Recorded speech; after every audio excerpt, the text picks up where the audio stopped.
తెలంగాణ రాష్ట్ర ముఖ్యమంత్రి మా అన్న యనమల రేవంత్ రెడ్డి కాంగ్రెస్ సర్కారు ఒక 6 గ్యారెంటీలు ఇచ్చింది. ఈ 6 గ్యారెంటీలో మరి ఏ ఒక్క హామీ కూడా పూర్తయినట్టుగా ప్రజలైతే చెప్తలేరు.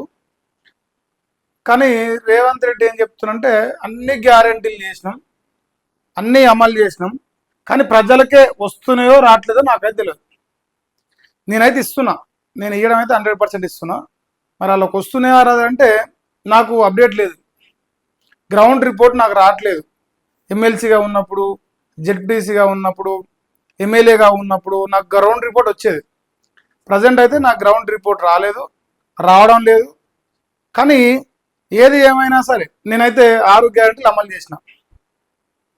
అందులో రైతు బంధువులు, రైతులకు సంబంధించిన పథకాలు కావచ్చు, నిరుద్యోగులకు సంబంధించిన పథకాలు కావచ్చు, ఫీజు రియంబర్స్మెంట్లు కావచ్చు, ఇట్లా వృద్ధులు కావచ్చు, వికలాంగులు కావచ్చు, ఇక ఎవరైనా కావచ్చు. సో రాష్ట్రంలో ఎవరెవరికైతే ఏ వర్గానికైతే ఏ గ్యారెంటీలు అయితే మేము ఇచ్చినామో అన్నీ కూడా అమలు చేసినాం అని చెప్పేసి కాంగ్రెస్ పార్టీ గొప్పగా చెప్తుంది. మరి ఇప్పుడు నిజంగానే అంత బ్రహ్మాండంగా అమలు చేస్తే ప్రజలు ఎందుకు తిడుతున్నారు అనేది అర్థం కావట్లేదు. సో అందుకే బీఆర్ఎస్ పార్టీ నాయకుడు మరి కేటీఆర్ ఇలా ఒక మంచి స్టేట్మెంట్ ఇస్తా ఉన్నాడు. ప్రైవేట్ మెంబర్ బిల్లు పెడతాడట. కాంగ్రెస్ పార్టీ ఇచ్చిన 6 గ్యారెంటీల పైన ప్రైవేట్ బిల్లు పెడతాం, దానికి ప్రభుత్వం కూడా మద్దతు ఇవ్వాలని చెప్పేసి కోరుతా ఉన్నాడు. సో నిజంగా నేనైతే మద్దతు ఇస్తా ఉన్నా. సో ఇది కాంగ్రెస్ పార్టీ గ్యారంటీ కార్డు. ఇక దీంట్లో ఇక చాలా మనం కలిపినాం. సో ఇందులో ఏ ఒక్క గ్యారంటీ కూడా పూర్తి స్థాయిలో ఇచ్చిర్రు అనడానికి అయితే లేదు. ఇందులో మహాలక్ష్మి పథకంలో ఉచిత బస్సు అనేది ఒకటి పక్కన పెడితే, ఈ మొదట్లో ఉన్న ఉచిత బస్సు పక్కన పెడితే దీంట్లో కూడా ఆఖరికి మహిళలకు 2500 రూపాయలు మేజర్గా గత 2.5 సంవత్సరాలకి వెళ్ళి ఎగ్గొడుతూనే ఉన్నాడు. సో ఇందులో ఏ ఒక్కరు కూడా పూర్తి స్థాయిలో అమలైన పాపనైతే పోలేదు. మరి ఇంత మంచి గొప్ప గవర్నమెంట్ రేవంత్ రెడ్డి నడిపిస్తూ తెలంగాణ రాష్ట్రంలో నాకే ఓటేయాలని చెప్పేసి చెప్తున్నాడు. కాబట్టి మరి నిజంగా రేవంత్ రెడ్డి ఇచ్చిన గ్యారెంటీలట మీకు వచ్చినాయా లేదా అనేది తెలుసుకోవాలి కదా మనం కూడా. సో మాట ఆయనైతే ప్రైవేట్ బిల్లు పెడతానంట, మీరు కూడా మద్దతు ఇవ్వాలని నేను కోరుకుంటున్నా. సో టైటిల్ అయితే గదే పెట్టిందే. సో 6 గ్యారెంటీలపై ప్రైవేట్ బిల్లు పెడదాం. సో 100% పెట్టాల్సిన అవసరం కూడా ఉందని అనిపిస్తుంది నాకైతే. ఈరోజు రేవంత్ రెడ్డి ఆస్థాన మీడియా పత్రికల్లో కూడా ఈ వార్త రాశారు. ఇది రేవంత్ రెడ్డి వెలుగు, దీని పేరే రేవంత్ వెలుగు. సో రేవంత్ వెలుగు పత్రిక ఇలా ఏమని రాసిందంటే, 6 గ్యారెంటీలపై ప్రైవేటు బిల్లు పెడతాం, హామీలు ఇచ్చి ప్రజలను కాంగ్రెస్ ఎట్లా మోసం చేసిందో సభలో ఎండగడతాం. ఇది మన చట్టసభలలో. ఇక 6 గ్యారెంటీలు 420 హామీలకు ప్రభుత్వం డబ్బులు లేవంటున్నది. మూసు సుందరీకరణకు మేము వ్యతిరేకం కాదు, పేదల ఇండ్ల కూల్చివేతకే వ్యతిరేకం అని చెప్తున్నాడు.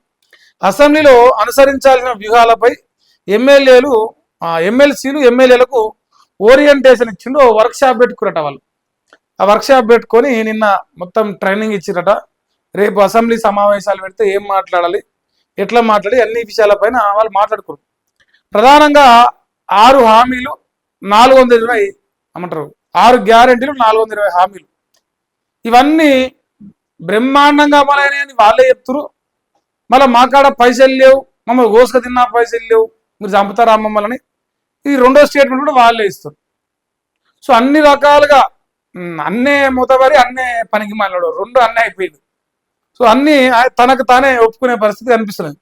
సో ఇప్పుడు వీళ్ళేమంటారు, అరే బాబు మీరు ఏ ఒక్క గ్యారెంటీ కూడా రాష్ట్రంలో ఇవ్వలేదు, మరి మీరు చెప్పుడేమో సభలల్లా మీటింగ్లు పెట్టినప్పుడేమో ప్రజలకు ఉపదంపుడు ఉపన్యాసాలు ఇస్తా ఉన్నారు, మరి నిజమేందో ప్రజల దగ్గర నుంచి తెలుసుకుంటాం. సో ఒక ప్రైవేట్ బిల్లు పెడతాం, కాంగ్రెస్ పార్టీ ప్రజల్ని మోసం చేసిందని మేము ఎండగడతామని చెప్పేసి ఈ 6 గ్యారెంటీల పైన వాళ్ళు ఈ యుద్ధానికి సిద్ధం అంటారు. నేను ఒక భాష చెప్తా. గతంలో రేవంత్ రెడ్డి అధికారంలోకి వచ్చిన మరుక్షణం బీఆర్ఎస్ వాళ్ళు 6 గ్యారెంటీల గురించి మాట్లాడాల్సి వస్తుంటే వాళ్ళకు అది శాపం. కాంగ్రెస్ పార్టీ ఇచ్చిన గ్యారెంటీల గురించి వాళ్లకు 5 సంవత్సరాలు మాట్లాడాల్సిన ఒక శాపం భగవంతుడు రాసిండు, ప్రజలు రాసిరు అని చెప్పేసి మాట్లాడి ఇలా ఆ శాపం రేవంత్ రెడ్డికి తగిలినట్టుగా అనిపిస్తుంది. రేవంత్ రెడ్డి నోట్లోకి వెళ్ళి 6 గ్యారెంటీల పదం కూడా తెలియని పరిస్థితికి ఇలా ప్రజలు తీసుకొచ్చారు. వీళ్ళేమో తెల్లారితే 6 గ్యారెంటీ అనే కాడికి తెచ్చింది ప్రతిపక్ష నాయకులకు. సో ఏ ఓడలు అంటారు, ఓడలు బండ్లైనాయి, బండ్లు బండ్లైనట్టు ఒక కాంగ్రెస్ పార్టీ గ్యారంటీ కాడే కాంగ్రెస్ పార్టీకి శాపమై కూర్చుంది. ఇది పాయింట్. ఇక ఈ వార్తను అయితే అందరు రాసిరా. ఇంకొక పాయింట్ ఏం చెప్తుంటే, ఈ మూసీ సుందరీకరణ అయితే 5,000 కోట్లు పెట్టి ఇప్పుడు మోహన్ దాస్ కరంచంద్ గాంధీ అనేట బొమ్మ పెట్టడానికి ప్రయత్నం జరుగుతుందో దానిపైన తెలంగాణ రాష్ట్రం మొత్తం ఇప్పటికే బగ్గున మండుతుంది అన్నట. ఫేజ్ 1 మూసీ సుందరీకరణ ఫేజ్ 1. ఆ ఫేజ్ 1 ఏం దానికి వస్తుందంటే, ఒకటి గండిపేట నుంచి బాపు ఘాట్ వరకే, దాంతోపాటు హిమాయత్ నుంచి కూడా బాపు ఘాట్ వరకే. ఇక బాపు ఘాట్ కానీ ఇప్పుడు 5,000 కోట్లు ఇప్పుడు పెట్టాలి కాబట్టి, సో ఫేజ్ 1 అట దాని పేరు. దానికి పైసలు ఉన్నాయి మన కాడ. మూసీ సుందరీకరణలో ఫేజ్ 1కి పైసలు ఉన్నాయి, కాంట్రాక్టర్లకు కమిషన్లు వచ్చే కాడ పైసలు ఉన్నాయి, హైడ్రా పేరుతో పేదలను గులగొచ్చేతాడ మనం బ్రహ్మాండంగా పనిచేస్తాం. ఇవన్నీ అడిగితే సోషల్ మీడియా పైన కేసులు పెట్టడంలో కూడా ప్రధానంగా పనిచేస్తాం. కానీ పేద ప్రజలను అన్యాయం చేయడంలో మాత్రం ఏ మాత్రం కూడా వెనుకడు వేయం. సో ఇది కాంగ్రెస్ పార్టీ చెప్పదలుచుకున్నది, వాళ్ళ అంతర్మదనంలో ఉన్నది నేను చెప్తున్నా. సో ఇప్పుడు ఈ మూసీ సుందరీకరణ విషయంలో వాళ్ళైతే వెనుక తగ్గేది అంటారు. ఇక ఇంకొక విషయం చెప్తాను. మా ఏబిఎన్ ఆంధ్రజ్యోతి రాధాకృష్ణ రాసిండా, ఒకసారి చూద్దాం. ఇదే వార్త రాయాలి దాదాపు అయితే లేదే లేడే రాయలేడు కదా, అంటే ఇది వార్త కాదనమాట.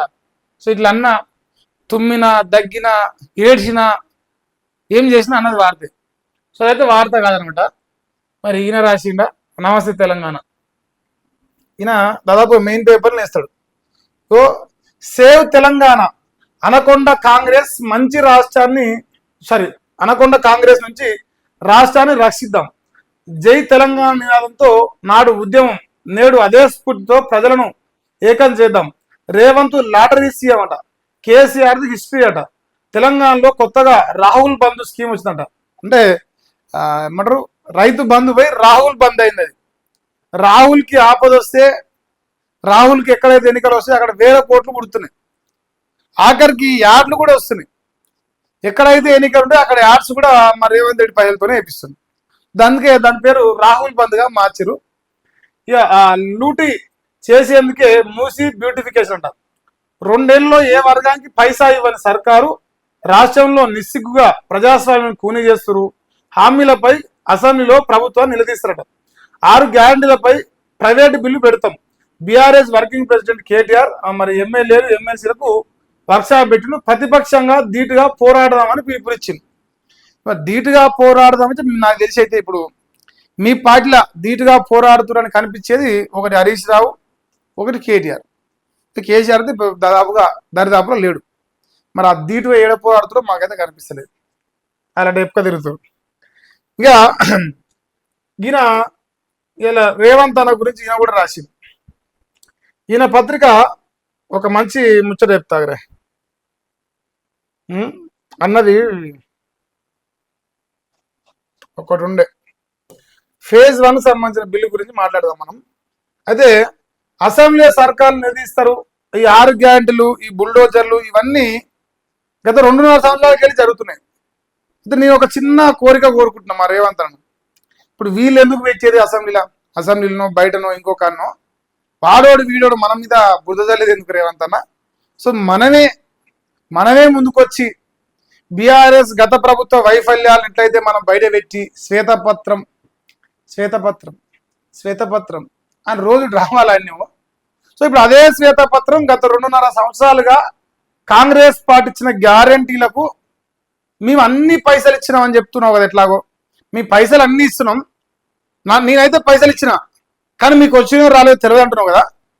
అసలు నువ్వు ఈ రాష్ట్ర ప్రజలకు 6 గ్యారంటీల పేరు మీద కానీ నీ డెవలప్మెంట్ పేరు మీద కానీ గత 2.5 సంవత్సరాలుగా ఏ అకౌంట్లకు ఏ పథకానికి ఏ రూపంలో పైసలు పోయినాయి, ఎన్ని పైసలు పోయినాయి, ఎప్పుడెప్పుడు పోయినాయి, ఇవి డేటా ప్రకారం డేటా తీసుకొని అసెంబ్లీలో శ్వేతపత్రం పెట్టాలని నేను కోరుకుంటున్నాను. ఎందుకంటే మా రేవంత్ నాకు బదనామా వస్తే నేను తట్టుకోలేను.